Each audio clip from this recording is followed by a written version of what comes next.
عادل college کے زمانے میں مجھے ملا تھا۔ امی سے ذکر کیا تو انہوں نے مجھے کالج سے ہی ہٹا لیا۔ اپنی دانست میں انہوں نے اپنی اکھڑ اور نادان بیٹی کو نوخیز عمر میں ایک بڑی غلطی سے بچا لیا تھا، اور میں عرصے تک سوچتی رہی کہ ممکن ہے وہی میری منزل ثابت ہوتا۔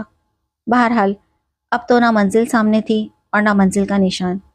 وقت گزرتا رہا اور میں چپکے چپکے سرکتی عمر کے متعلق سوچتی اور کرتی رہی۔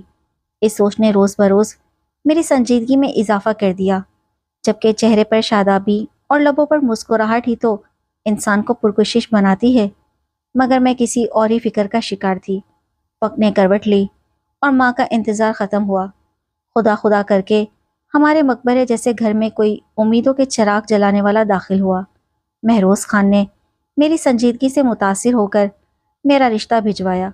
وہ ہمارے دور کے رشتہ دار ہوتے تھے۔ اس رشتے کو فوراً منظور کر لیا گیا، کیونکہ مہروز میں بجز اس کی اور کیا کمی تھی کہ یہ ان کی دوسری شادی تھی۔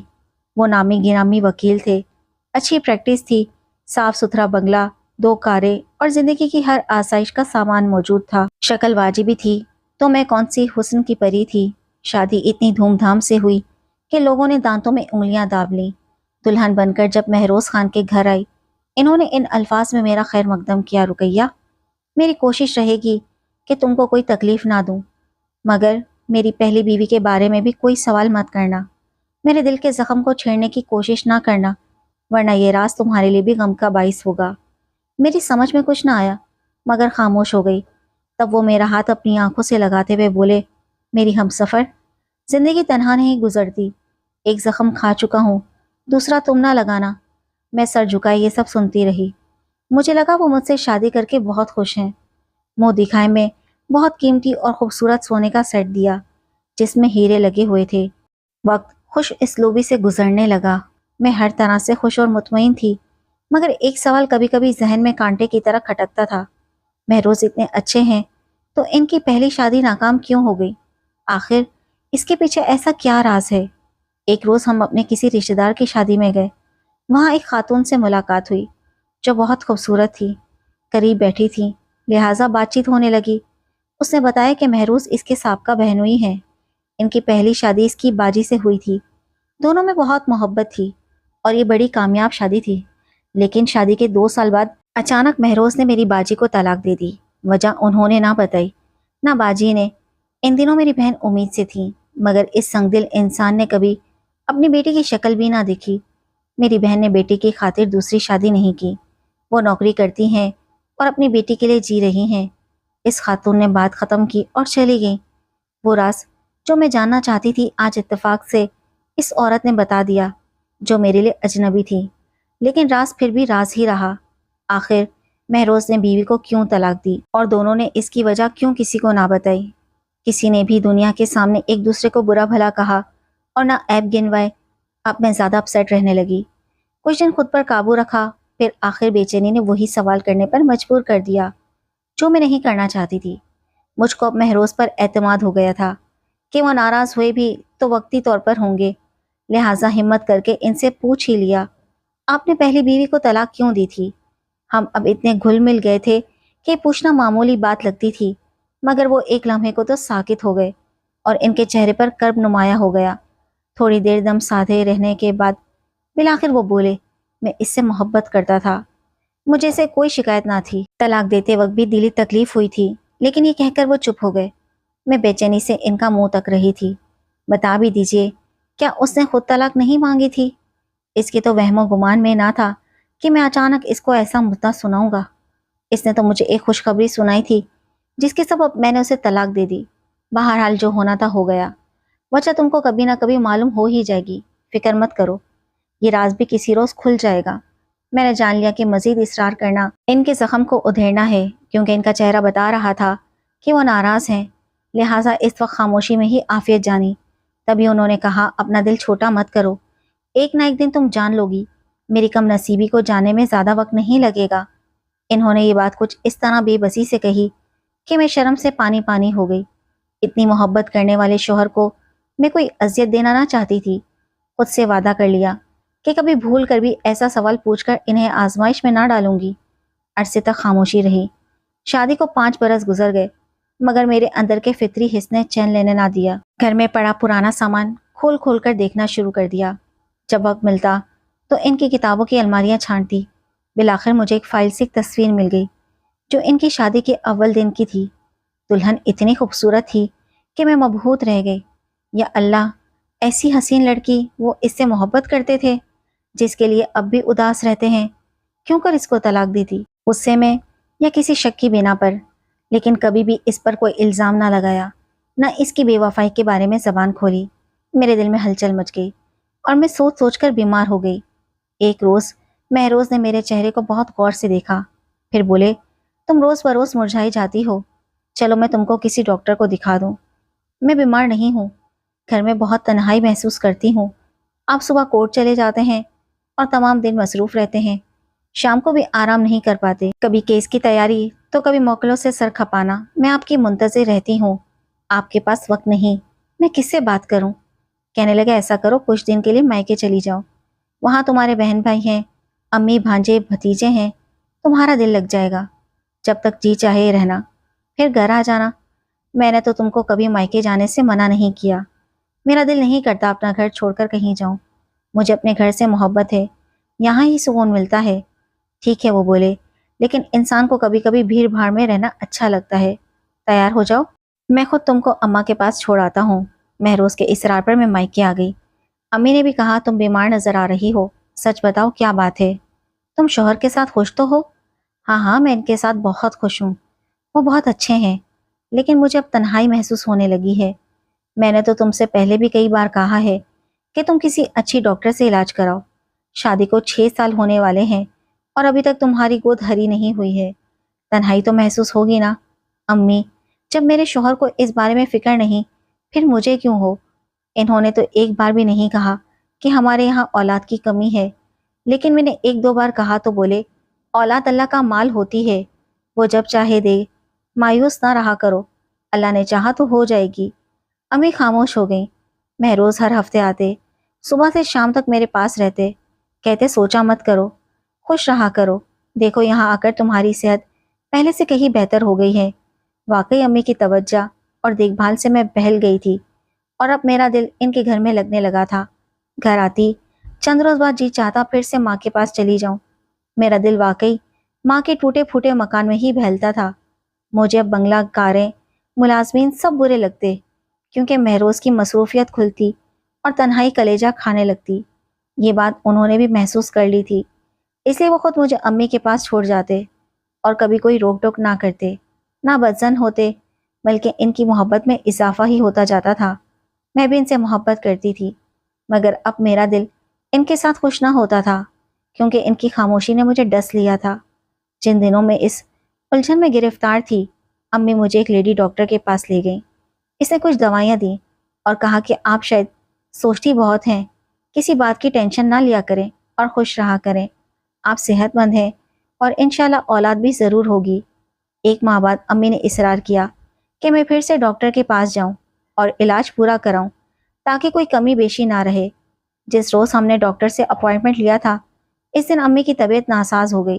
وہ بولی، بہن کو فون کر کے بلا لو اور اس کے ساتھ چلی جاؤ۔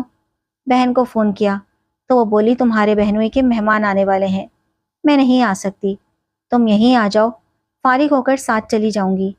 میں ان کے گھر جا پہنچی اور دعوت کا کھانا بنوانے میں مدد کی اور بہن کے ساتھ کھانے کی میز لگا دی۔ جب بہنوئی صاحب اور ان کے مہمان نے کھانا کھا لیا اور ڈرائنگ روم میں چلے گئے، جب میں نے بہن سے کہا کہ بھائی صاحب کے مہمان تو ابھی بیٹھے ہیں، جانے کب جائیں، ڈاکٹر کے پاس جانے کا وقت ہو چلا ہے۔ اس دن میں ڈاکٹر کی طرف جانا نہیں چاہتی تھی، مگر اماں کے ڈر سے جانا تھا۔ بہن تیار ہونے لگی، اتنے میں بہنوئی اندر آئے تو انہیں ہم نے اسپتال جانے کا بتایا تو کہنے لگے، میرا دوست عادل ادھر ہی جا رہا ہے، وہ تم کو کلینک پر ڈراپ کر دے گا۔ بہن تیار ہوئی، انہوں نے برقع لیا اور میں نے چادر اوڑھ لی۔ کار میں بیٹھتے ہوئے میری نظر ڈرائیونگ سیٹ پر بیٹھے شخص پر پڑی اور میرے بدن میں برقی لہر دوڑ گئی۔ سوچ بھی نہ سکتی تھی کہ اتنے برسوں بعد اپنے کلاس فیلو عادل سے یوں اچانک ملاقات ہو جائے گی۔ اس نے بھی مجھے پہچان لیا، مگر ہم دونوں ہی چپ رہے۔ اس نے ہمیں کلینک پر اتار دیا اور بولا، میری رہائش یہاں قریب ہی ہے، آپ کو سواری کی دقت ہو تو مجھے فون کر دیجیے گا، میں آ جاؤں گا۔ یہ کہہ کر